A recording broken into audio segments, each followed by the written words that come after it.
তো Honda SP160 FI launch করার পরে হুট করেই এক্স ব্লেডটাকে কিছুটা ব্যাকফুটে নিয়ে গিয়েছিল হোন্ডা বাংলাদেশ প্রাইভেট লিমিটেড। কেন আমি এই জিনিসটা আসলে আমার মাথায় ওই সময় ধরতেছিল না, কারণ এত সুন্দর একটা লাইন আপ থাকার পরেও, এত হিট একটা লাইন আপ থাকার পরেও কেন SP160কে লঞ্চ করতে হবে বা এই বাইকটাকে কেন আড়ালে নিতে হবে। তো যাই হোক, হতাশাটা খুব বেশি লম্বা হয় নাই, আবারও বাজারে চলে আসলো Honda X Blade FI ABS। You hear it right, this is FI ABS X Blade. তো যাই হোক, আজকে কথা বলবো এই বাইকটা নিয়ে। এই বাইকে কী কী পরিবর্তন করলো পুরাতন এক্স ব্লেড থেকে, মানে ওল্ড এটার আগের ভার্সনের এক্স ব্লেড থেকে এটাতে কী কী পরিবর্তন করলো সেই বিষয়গুলো আজকে এই ভিডিওতে আলোচনা করব। তো চলেন, আমি হারুনুর রশিদ, আপনারা দেখছেন ওয়াইল্ড শট।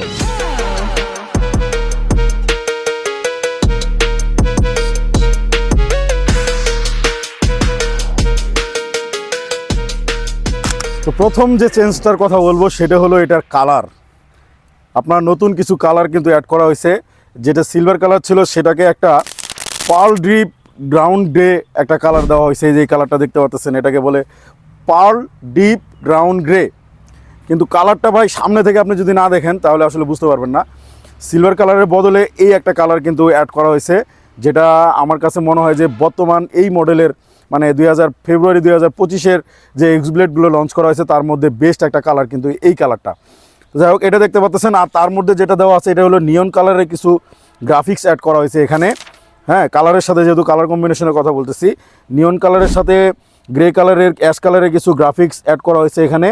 আর পিছনে যে ব্যাপারটা দেখতে পারবেন সেটা হলো আগের এক্স ব্লেডের এই কালারটা পুরোটা ম্যাট ছিল, কিন্তু কোনো কিছু ব্র্যান্ডিং করা ছিল না, শুধু মানে 160 একটা ব্র্যান্ডিং ছিল। আপনারা একটা ওভারলে দিয়ে দিচ্ছি, দেখতে পারবেন।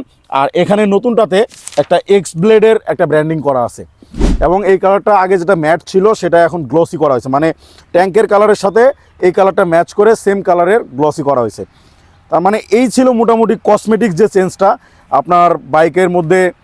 এবং এই যে এটার কালারটাও গ্লসি, যেটা বরাবরই থাকে। তো বলা যায় যে ওভারঅল কালার কম্বিনেশনটা এবং গ্রাফিক্স কসমেটিক্স চেঞ্জটা আপনার ভিজিবল। আমার কাছে পার্সোনালি মনে হয় যে কালার আপগ্রেডটা এখন এই মুহূর্তে আমার কাছে আসলেই ভালো লাগছে।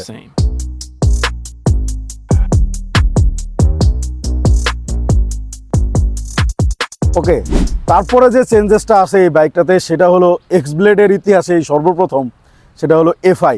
এবং এটা নর্মাল কোনো FI না, এটা হলো PGM FI, যেটা হোন্ডা CBR এবং বর্তমান হালের 184cc যে হর্নেট 2.0 এটার সাথে যে PGM FIটা আসে সেটাই এই এক্স ব্লেডে ইউজ করা হয়েছে।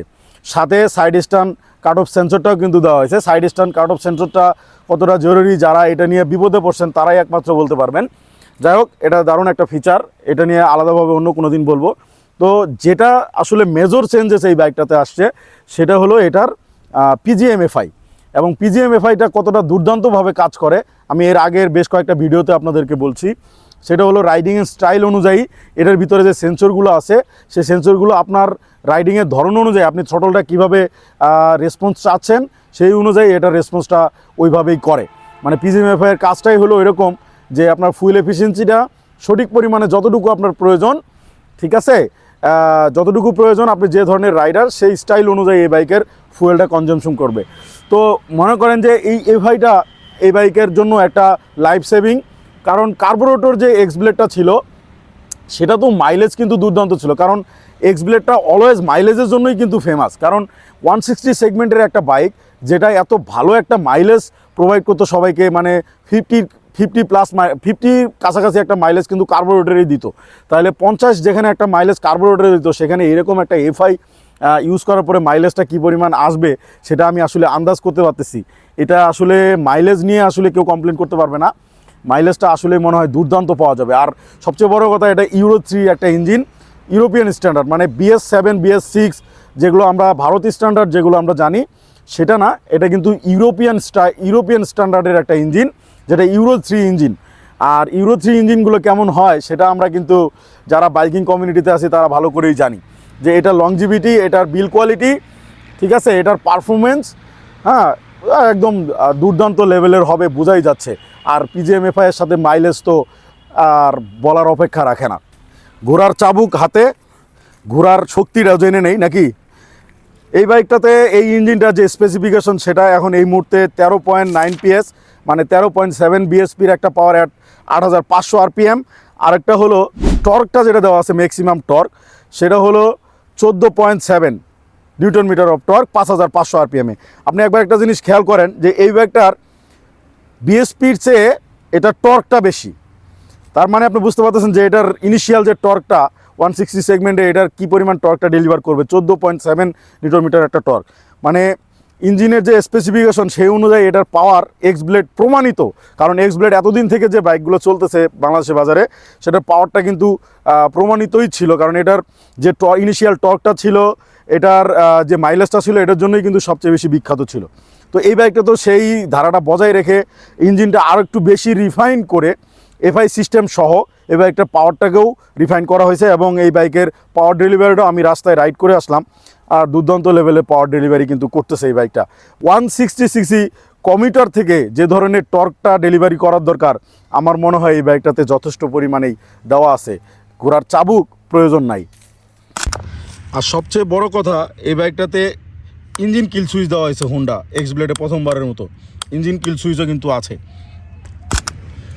এটার সাথে নতুন করে এই যে ইঞ্জিন গার্ডটা অ্যাড করা হয়েছে, আপনারা দেখতে পাচ্ছেন ইঞ্জিন গার্ডের যে কিটটা এখানে কিন্তু অ্যাড করে দেওয়া হয়েছে। তো এই বাইকে যে টায়ার সেগমেন্টটা আছে, এদের টায়ার সেগমেন্টটা চেঞ্জ করা নাই, আগের মতোই রাখা আছে। পিছনে 130, সামনে 80, 117।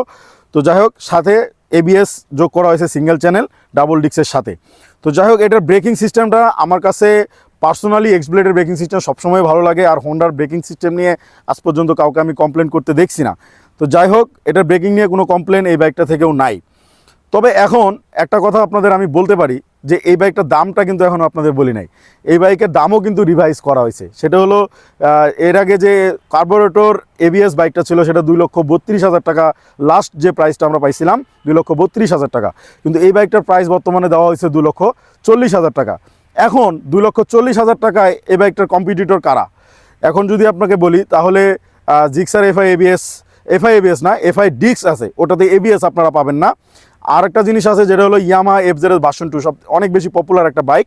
সেই বাইকটাও 2,39,000 টাকা প্রাইসে সেল হয়, সেটাতেও এফআই আছে, কিন্তু আপনি এবিএস পাবেন না। তো এই বাইকটাতে আপনার হোন্ডা এফআই এবং এবিএস দুটো দিয়েই কিন্তু আপনার 2,40,000 টাকা বাংলাদেশের বাজারে লঞ্চ করছে। তো আমার কাছে মনে হয় 2,40,000 টাকায় একটা ভেরি গুড ডিল এই মুহূর্তে বাংলাদেশের বাজারে Honda X blade 160 FI ABS. X ব্লেডের যে আপগ্রেডটা দরকার ছিল এই মুহূর্তে সেই আপগ্রেডটা এক্স ব্লেডে দিয়ে দিছে হোন্ডা। তো এখন এক কথায় বলতেই পারি যে আপনি যদি হোন্ডা এক্স ব্লেড একান্তই নিতে চান তাহলে অবশ্যই মুখ্যম একটা সময় 2,40,000 টাকা বাজেটে এই আপগ্রেডটা আসলে অর্থিত পিজিএম এফআই এর সাথে। কারণ বাজারে যে অন্যান্য কম্পিটিটর যে বাইকগুলো আছে সেগুলোর সাথে যদি তুলনা করি, এক্স ব্লেডটা সবসময় আগায় থাকবে। কারণ এই বাজেটে আমি এক্স ব্লেডের চেয়ে অলরাউন্ডার একটা বাইক আমি আসলে খুব আমার চোখে পড়ে না। তো যাই হোক, এটার যে কসমেটিক্স আপডেটগুলো সেটাও আমি আপনাদেরকে বললাম। এটার যে মূল আপডেটটা সেটা হলো ইঞ্জিনের এফআই সাথে কিছু ফিচার অ্যাড করা হয়েছে, সাইড স্ট্যান্ড কাট অফ সেন্সরের সাথে, এবিএসের সাথে। তো মোটামুটি আর একটা জিনিস যেটা দেখবেন, এটা হলো ডুয়েল থ্রটল, মানে ডুয়েল থ্রটল কেবল কিন্তু দুটা। তো যাই হোক, এটার যে পাওয়ার ডেলিভারিটা সেটাও আপনারা মোটামুটি পাবেন। ইউরো 3 একটা ইঞ্জিন, পাওয়ার স্পেসিফিকেশন সব কিছু বললাম। আর এক্স ব্লেডটা এমন একটা বাইক যেটা মূলত ফ্যামিলিতে, এই যে সিটটা দেখতে পাচ্ছেন লম্বা একটা সিট, এটাতে 2 থেকে 3 জন আরামে বসে এই বাইকটা রাইড করা যায়। কারণ এটা লম্বা সিট আছে। ফ্যামিলিতে যদি আপনার মেম্বার বেশি থাকে সেক্ষেত্রে আপনি 2-3 জন বন্ধুবান্ধব নিয়েও কিন্তু এই বাইকটা রাইড করতে পারবেন। এটার পাওয়ারের ঘাটতি কিন্তু কখনো চোখে পড়ে না। তো যাই হোক, অনেকেই ছোটো করে একটা কমপ্লেন করতে পারেন যে এটা রোবোটিক যে ফেসটা, রোবোটিক যে হেডলাইটটা, এটা আমার কাছেও আসলে ওরকম বেশি আহামরি মনে হয় না। গোপাল ভাঁড়ের একটা লুক আসছিল ওই ধরনের, অনেকে বলতে পারেন। আমি এর আগেও ভিডিও বানাইছিলাম। হ্যাঁ, আমার কাছে আমি এখনও ওই মতামতেই স্টিল, কারণ হেডলাইটের লুক এখনও চেঞ্জ করা হয় নাই। এটা একটা রোবোটিক ফেস, এটাকেও অনেকেই ইউনিক হিসেবে দেখেন যে রোবোটিক একটা হেডলাইট ডিজাইন, এটাও অনেকে একটা ইউনিক ডিজাইন হিসেবে দেখেন। তো মিটারে কোনো চেঞ্জেস নাই, মিটারে শুধু এবিএসের সিগন্যালটা আছে। আর বাকি যে সিবিআর থেকে ইন্সপায়ার্ড যে মিটারটা এক্স ব্লেড আগেও ছিল, এখনও ওই মিটারটাই আছে। তো মোটামুটি বলা যায় ওভারঅল চেঞ্জেস যেগুলো বললাম এগুলোই মোটামুটি চেঞ্জেস। আর প্রাইসটার যে আপডেট করা হয়েছে সেটাও বললাম 2,40,000 টাকা। তো এই বাজেটে আপনারা যদি একটা অলরাউন্ডার কম্পিউটার চান, মানে আপনি এটা দিয়ে হাইওয়ে ট্যুরিংও করতে পারবেন, পাওয়ারটা যথেষ্ট আছে, সিটিতে আপনি এটা নিয়ে যে টর্কটা আছে এটা টর্কটা সিটিতে খুব ভালো কাজে দিবে, এবং আপনার ফ্যামিলিতে যদি মেম্বার বেশি থাকে বা 2-4 জন নিয়ে আপনার রাইড করার অভ্যাস থাকে সবসময়, তাহলে আপনি এটা যে সিটটা আছে সেটাও মোটামুটি অনেক ভালো কমফোর্টেবল। আর সবচেয়ে বড় কথা, এটার কার্বোরেটরে যে মাইলেজ ছিল, এফআই আরও বেশি ভালো মাইলেজ পাওয়ার সম্ভাবনা বা মাইলেজ পাওয়ার আশা আমরা করতেছি, যেহেতু পিজিএম এফআই। তো মাইলেজ, পাওয়ার, কমফোর্টেবল এবং অলরাউন্ডার একটা মিক্সচার একটা বাইক হলো হোন্ডা এক্সব্লেড এফআই এবিএস এই মুহূর্তে 2,40,000-এ। তো বলতেই পারি ভেরি গুড ডিল এবং very good work Honda Bangladesh private limited.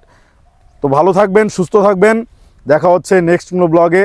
আর ফার্স্ট ইমপ্রেশনে এর চেয়ে বেশি কিছু বলার নাই, কারণ আমি জাস্ট শুধু আগের যে এক্সব্লেডটা ছিল সেটার সাথে যে চেঞ্জেসগুলো ছিল সেগুলোই আপনাদেরকে মাঝে শেয়ার করলাম। আর এক্সব্লেড সম্পর্কে আমরা সবাই জানি, এটা নতুন করে বলার কিছুই নাই, যথেষ্ট ভালো একটা বাইক। তো সুস্থ থাকবেন, দেখা হচ্ছে নেক্সট ব্লগে, সেই পর্যন্ত আল্লাহ হাফেজ, আসসালামু আলাইকুম।